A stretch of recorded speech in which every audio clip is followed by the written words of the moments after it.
So the very first question is, how is Intellecap uniquely bridging the gap between impact capital and sustainable textile innovation today? That's a wonderful question. Thank you so much for that. So at Intellecap, we essentially are a solution builder, and our key focus is on channeling capital to support the development sector in achieving both climate as well as social outcomes.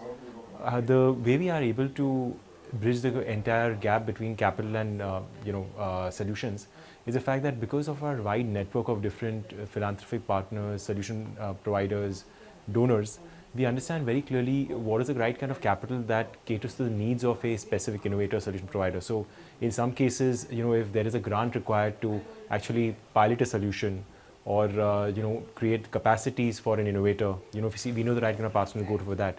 At the same time, at some level, if we require capital for demonstration projects, for technical assistance, we know the right kind of partners for that as well, and we sort of bridge that entire capital gap. What is the one radical shift you foresee transforming the global textile value chain over the next 5 years?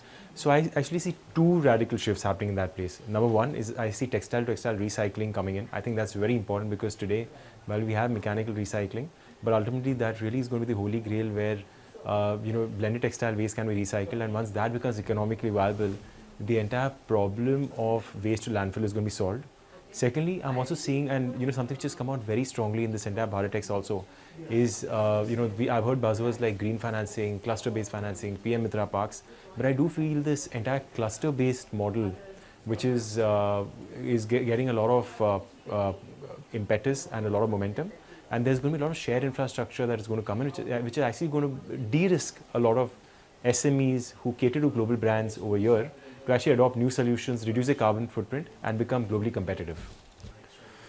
How has the collaborative energy of Bharat Tex inspired a new roadmap for industry-wide scalability?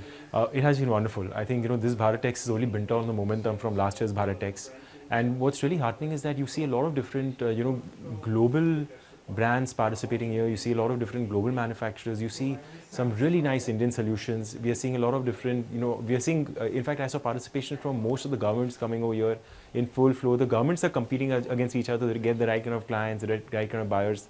At the same time, I'm seeing a lot of different donors, ecosystem partners. They're all collaborating, and the key has been a lot of the sessions that attended also.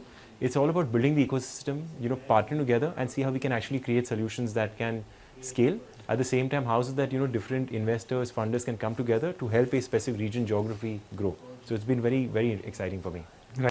What is your one sentence optimistic nudge for leaders hesitating to fully commit to sustainable fashion transitions? I would say my one sentence nudge would be that we have only one planet and we need to act today, we need to act now. And what's optimistic is that we have all the resources in our hand to make that happen. That's right, sir. So my final question is, how would you describe Bharat Tex Connect 2026 in just one word? Wonderful. Thank you so much, sir.